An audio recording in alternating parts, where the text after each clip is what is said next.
Level 1. The Cardboard Tragedy.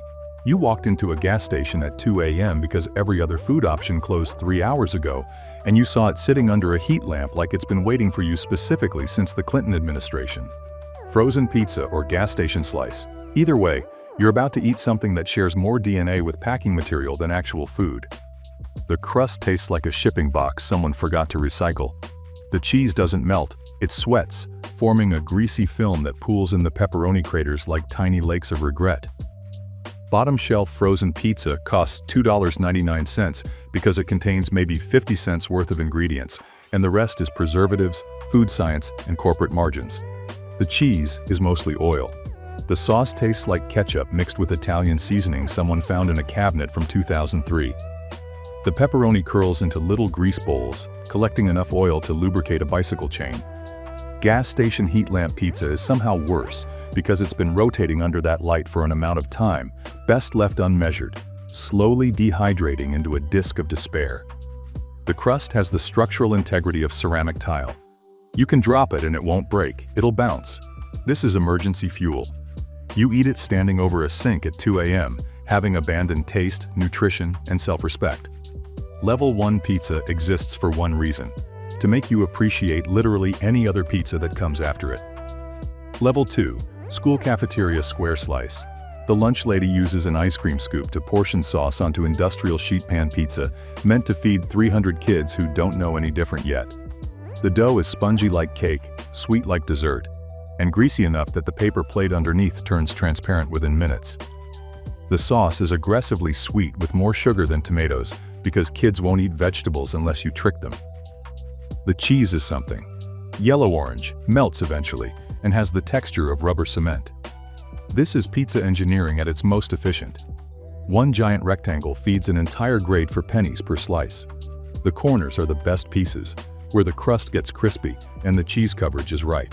The middle slices are worse. Too much dough, not enough char. But cafeteria pizza is really about memory. Every adult remembers pizza day as the highlight of the week, trading snacks for extra slices. The way the cheese stretched into long, rubbery strings. Is it good? No. But it's a time machine. A straight line back to 4th grade, when pizza quality didn't matter because you were 9 and everything tasted good. Level 2 pizza isn't good, but it's foundational. It taught millions of kids what pizza was before they learned what pizza could be. Level 3. The Delivery Giants. Domino's convinced America that speed matters more than quality. Pizza Hut invented stuffed crust because someone decided the edge wasn't unhealthy enough. Papa John's gives you garlic dipping sauce with every order because their pizza needs backup. These are the big three of delivery pizza, fast food empires that treat pizza like a logistics problem instead of food. The quality is consistent, which sounds like praise until you realize it just means reliably mediocre. Every Pizza Hut tastes the same, whether you're in Maine or California. Same frozen dough, same measured sauce, same assembly line process. It's McDonald's-level standardization applied to pizza. You'll never get something amazing, but you'll also never get something truly bad. And to be fair, that's the point. Sometimes you want a stuffed crust disaster dripping with garlic butter. Sometimes you want breadsticks and marinara while watching garbage TV. Sometimes you want pizza in 30 minutes because you're tired, hungry, and not interested in waiting for excellence. The innovation isn't in the pizza, it's in the system. Domino's gamified delivery timing. Pizza Hut turned stuffed crust into a selling point.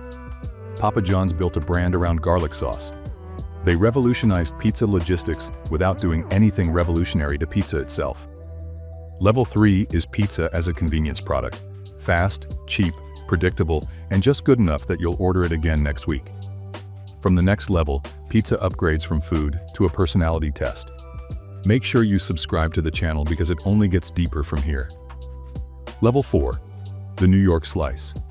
You walk up to the counter and a guy with 4 arms like tree trunks pulls a slice from the oven, folds it lengthwise, and hands it over on a paper plate. The New York Slice is huge, thin, floppy, and greasy in exactly the right way. The bottom is crisp with char bubbles for structure. The sauce-to-cheese ratio is perfect. The grease soaking into the paper plate is a feature, not a flaw. The fold test is sacred. A real New York slice holds together when folded, letting you eat it while walking without cheese sliding into your lap. The fold concentrates the toppings and creates the ideal bite. If it can't hold the fold, it isn't a real New York slice. It's an imposter. The economics are just as good. $3 to $5 gets you a slice bigger than your face, hot and ready. No apps, no delivery fees, no waiting. Just point, pay, eat. This is pizza at its most democratic. The investment banker and the college student get the exact same slice from the same oven. Level 4 sets the baseline for real pizza. Thin crust with proper char. Cheese that stretches without snapping. Sauce that tastes like tomatoes.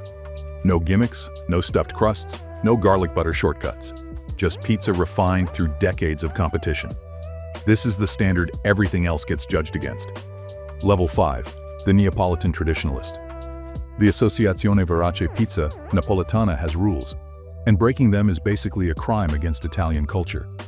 San Marzano tomatoes from volcanic soil near Mount Vesuvius. Fresh mozzarella di bufala from Campania.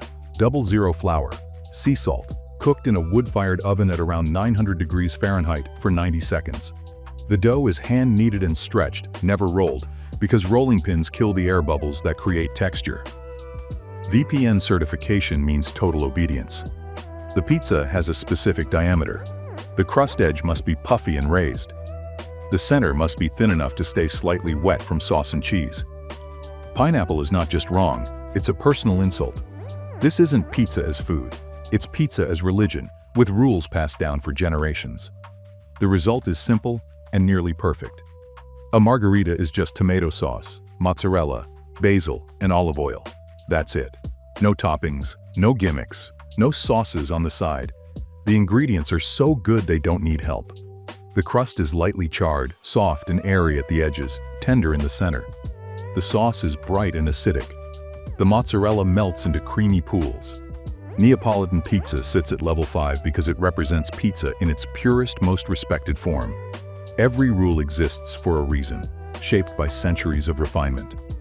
VPN certification isn't pretentious gatekeeping. It's protecting a tradition from being watered down.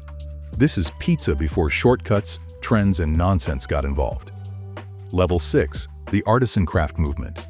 The Artisan Pizzeria treats pizza like a science project and an art form at the same time. The sourdough starter has been alive for years. The dough ferments for days to build flavor and texture you can't fake. The flour comes from specific farms. The mozzarella is local. The tomatoes are fresh enough that the distance they traveled actually matters. The crust tells the story. Leopard spotting from perfect heat. A light, open interior with irregular air pockets from proper fermentation and careful handling. The dough is stretched by hands that understand gluten, not rushed by machines. The result is crust that's crisp on the outside, chewy inside, and never heavy. This is also where toppings get interesting. House-made sausage with broccolini and chili oil. Squash with sage butter and gorgonzola. Duck confit with cherry compote and arugula. These combinations sound excessive until you taste them and realize they're built by people who actually understand balance. Artisan pizza earns level 6 because it takes Neapolitan fundamentals and pushes them forward with modern technique and ingredient access. Long fermentation isn't pretentious, it genuinely improves the pizza. Local ingredients aren't marketing, they're better. This is pizza as craft, built by people obsessed with dough chemistry and flavor. It's expensive, but you're paying for skill and quality that actually show up in every bite. Level 7, the luxury flex. Someone in New York decided pizza needed white truffles, shaved tableside, lobster, caviar, and edible gold leaf. The Louis XIII pizza costs over $12,000 and comes with cognac-marinated lobster, multiple types of caviar, buffalo mozzarella, and Himalayan salt. A chef prepares it in your home because transporting it would be undignified. This is pizza that stopped being food and became a wealth display. Does gold leaf add flavor? No, it's flavorless. Does lobster belong on pizza? Maybe, but probably not like this. Does caviar make any sense here? Absolutely not. The textures clash, the flavors fight, and none of it really matters because luxury pizza isn't about taste. It's about spending absurd money on something ridiculous and posting it online to prove you can. The irony is that a properly made Neapolitan pizza probably tastes better. Pizza works because it's simple. Good dough, good sauce, good cheese. Piling on truffles, lobster, and gold, doesn't elevate it, it buries it. This isn't refinement, it's flexing. Price over balance. Excess over restraint. Still, this is the logical endpoint. Every ingredient is theoretically the best money can buy. The execution is flawless. The presentation is museum-ready. Level 7 pizza proves that if you have enough money, you can turn even the most humble food into a luxury object. You shouldn't do it, but you can. This is pizza as excess, peak indulgence, completely unnecessary and entirely the point. That's the scale, from cardboard to excess. You don't have to agree, but you've definitely eaten at least one of these levels. Drop your takes in the comments, hit like if this made you hungry or mad, and subscribe for more food that we take way too seriously.